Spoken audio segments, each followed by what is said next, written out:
How you guys doing? You're right. Remember I did the season in London about anxiety, mostly about for men who are scared to come out of the house. So it's nice today to do a video and not be in London, be in Germany, Hamburg. So I thought this is a good chance to continue this series. So I've done another video on YouTube today when I spoke about my own anxiety, even as a teacher, even as someone that's been coaching men now for almost 11 years. I've coached men from even Germany itself. I'm not sure about Hamburg, but definitely different parts of Germany, all around the world, the States, America, Europe, Asia. I've worked with so many, it's just unbelievable. At some point I could write a book about it. I'd love the opportunity to go on a podcast platform, a bigger platform than mine, and share my story so I can inspire people. So check that video out if you suffer with panic attacks in the morning. I explain how I overcome mine. So I have them as well from time to time. So this is a continuation. So basically this is part 2 to the video that I done inside the apartment, and it's about getting out of the house. Because listen, let me just make a point of saying everyone suffers with anxiety to a certain degree, but some people, they don't have an anxiety disorder like I do, and a lot of my pretty much everyone who follows me has. And I know the word disorder isn't nice. I'm just using a professional term, but I don't read into labels. I know that there's no you know, I'm not going to be defined by a label, and I'm not going to label other people, but we're just using that just to explain the problem. So some people might think it's not a big deal leaving the house, it's easy. They just take it for granted every day. They just wake up, they go to work, they leave the house. But it's not easy when someone's suffering with bad anxiety. It's literally feels like facing death at times. So to get to this point of being able to leave the house and go out in public, you've got to face a hell of a lot on the inside. These are things that people don't see on the outside, because people can't always see. They can't always see what you're going through on the inside, but you know what you're going through. And I know, because I know what I've had to work through. So I can't tell you how relieving and powerful it is to leave the house, because when you have an anxiety attack and you're in an episode, you're battling with your own demons, you're worried about the future, you're just worried constantly about everything.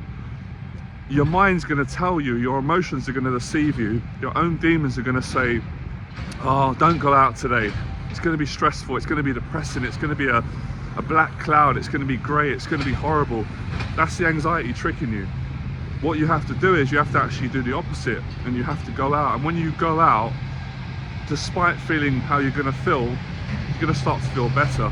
And I'll tell you why you feel better, right? I'll give you a simple example. The first reason you feel better, because psychologically you feel good because you faced something that frightens you. So you feel good about being courageous. And Jordan Peterson spoke about this, David Goggins, I've spoken on this many times from experience every day doing this. We can't lie to ourselves and just look in the mirror and say, I'm great, I'm kind, I'm brave, I'm all that I can be. If we're not actually doing that and living that, then your mind's just going to say, I'm sorry to say that, but that's a load of bullshit, that's not true. You're actually not being honest. So this is not about putting yourself down, I'm not putting anyone down. I'm explaining the solution for overcoming anxiety on a day-to-day basis. Let's not just think about overcoming it, because it's really not like that. You know, things get lost in translation. People sell ideas. I understand they have a business to run, or they want to go on a show and they want to impress people, and I'm not here to do that. I'm here to just tell the truth and help men with what I know what works, and I've been using these tools for years. So by going out, you've ticked a good box. It's like, well, look, I didn't feel good today. I felt depressed, I was afraid, I felt anxious, I felt insecure, I didn't feel good enough, or I just felt depressed about life, but I still went out and I took a walk in public. That must say something about me, and it says a lot about you. It says that you're brave, it says you're trying to be all you can be. And that's actually what makes you realize, actually, I can do this, I can beat this, I can do it. And you can do it, and you are doing it. So it's about taking action, basically. And I know deep down people know that, and people don't want to hear it, because when you're in a strong episode of anxiety, it's just human nature to go, I don't want to face this, I want this to end, I want to stay in bed, I want to, you know, pull my head pull the covers above my head. I want to hide. I want to sort of escape. I want to have some snacks or whatever it may be, but that's not going to take it away. You got to face it on life's terms. You got to face it, and if you can't face it, then that's when you need to get help. Because I'll make it simple for you. If you can't face something on your own, then a smart man or a smart woman, and again, this takes strength, it's not a weakness, will say, well, I need to get someone who can help me.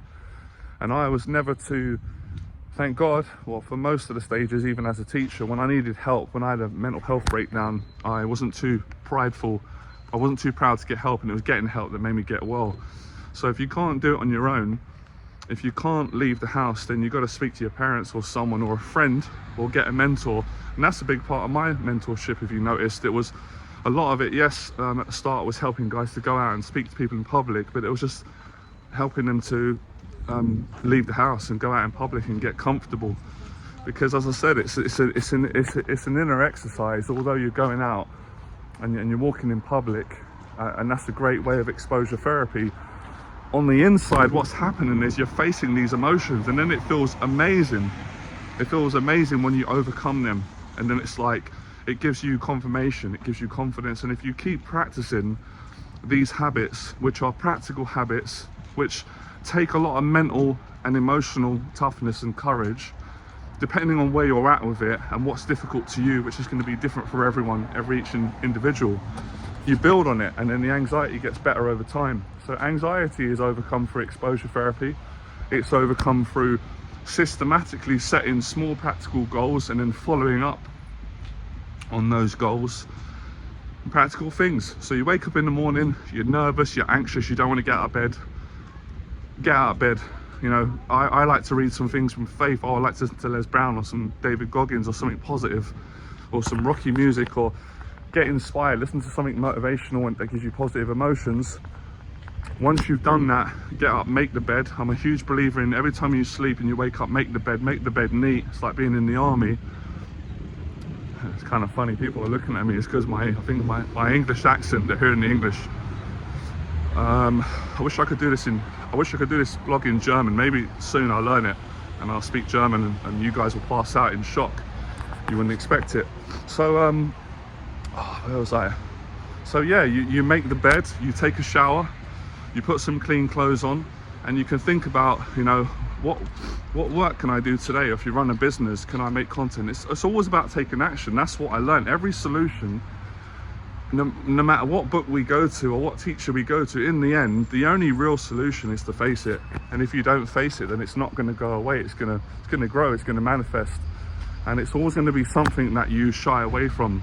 And that's the definition of choosing to be a coward rather than choosing to be the opposite, which is a courageous person. So it's just about taking baby steps. And obviously, I'm not saying that someone that's got a terrible panic or anxiety disorder has got to just go out and do everything. That's a bit too much to ask for, but they've just got to start with small things. And it's the small things that I built on, which was getting up and leaving that. Most of it, what I'm trying to say is leave the house. When you leave the house, 80% of the battle was won. Then from leaving the house, you're out in the real world. You can speak to people, you can start a business, you can speak to women, you can get a girlfriend. There's so many things that you can do. But if you're at home and you're bedbound and you're stuck in the apartment, it's hell in there. It's hell. It's only not hell when you've gone out, you've done your responsibilities. Then when you come back home, being at home is heaven. You know, being at home can be heaven and hell depending on what you've faced throughout the day, throughout the weeks. So that's the message, all right? Fearless.